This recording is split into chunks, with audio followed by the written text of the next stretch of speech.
I want to share with you a really powerful storytelling framework.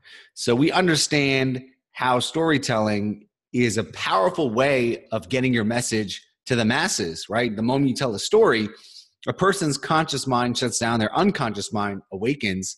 And what happens is you get to embed certain beliefs and persuade them in a very, very powerful way.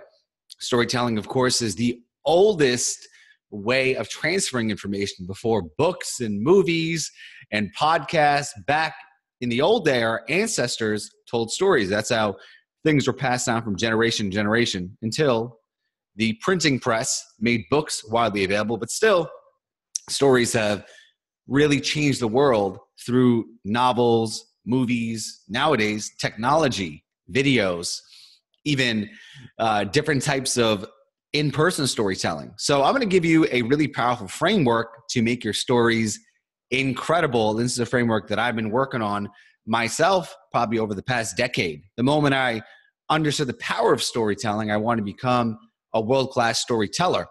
So oftentimes a lot of people say, I'm not a good storyteller, or I don't know where to start or how to structure it, where I'm going to share with you a simple 4-part structure. It's called CARE. C-A-R-E. Okay? C is for conflict.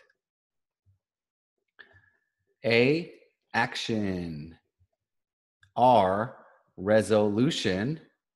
And emotion. Okay? And we're going to walk through each of these and how you can structure a really powerful story with it. So we love conflict. And if you watch any movie closely, you'll see in the first scene, there's typically some type of conflict with the main character. Same goes for a novel and most powerful stories.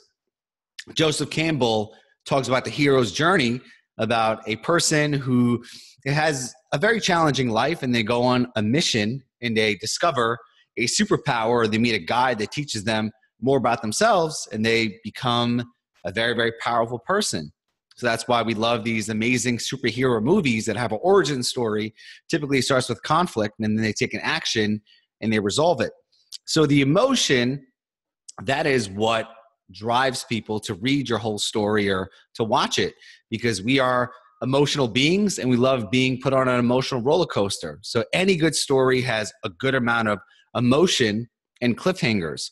So what I like to do whenever I think about a story or something that happened to me, I always start with the conflict. So let's take writing, for instance. Right now on the news feed, people are competing for your attention. I mean, there's so much people that are posting stuff. So obviously bad news converts better than good news. So the first few lines, you want to have a piece of conflict that draws the reader in. So a great example is a story I'll share with you, and I'll post it in the comments. You can see it all in motion. So here's a conflict. First sentence. I almost got smothered by a pair of breast implants. Whoa, that pulls you in. Okay. And then the action is, how am I going to explain that first line through a really compelling and powerful story? In this instance, I was going to a gym and this personal trainer put me through her session. She wasn't the most educated or talented personal trainer, but through that process, I learned the power of coaching and hiring someone of high quality and avoiding an amateur. So the action resolution is really how to get out of the conflict, but also the wisdom, the big lesson in the story. And the emotion, that ties into really getting people to get inspired by your story, to be moved into tears, to get angry, to laugh.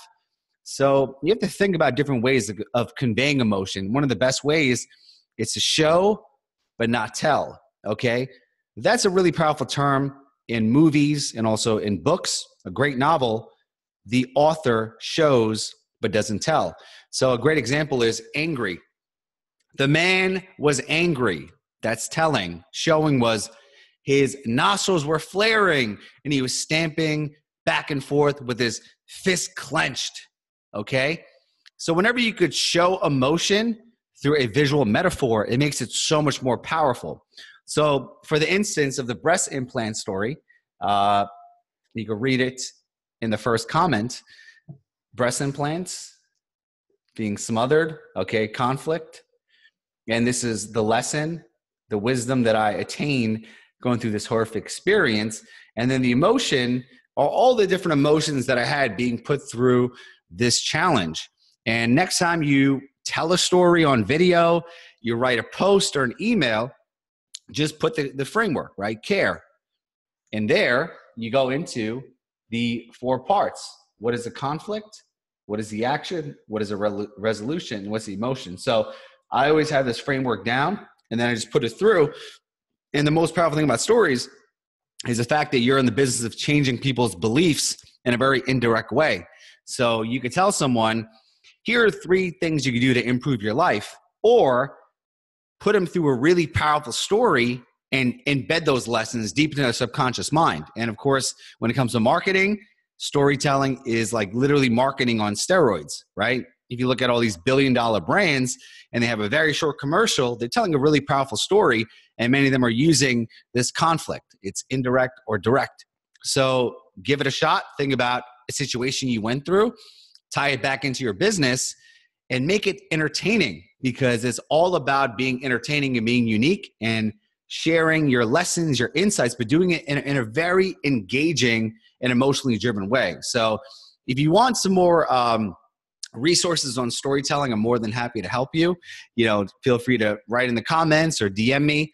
This is something that I absolutely love, and I'm always striving on becoming a better storyteller. I'm constantly reading books about it, watching videos, and of course, reading really good stories and taking notes on it. But this framework is a great way to just make your stories a lot more structured, but at the same time, get them out of you in a really simple way so you don't have to think too much or overwhelm yourself.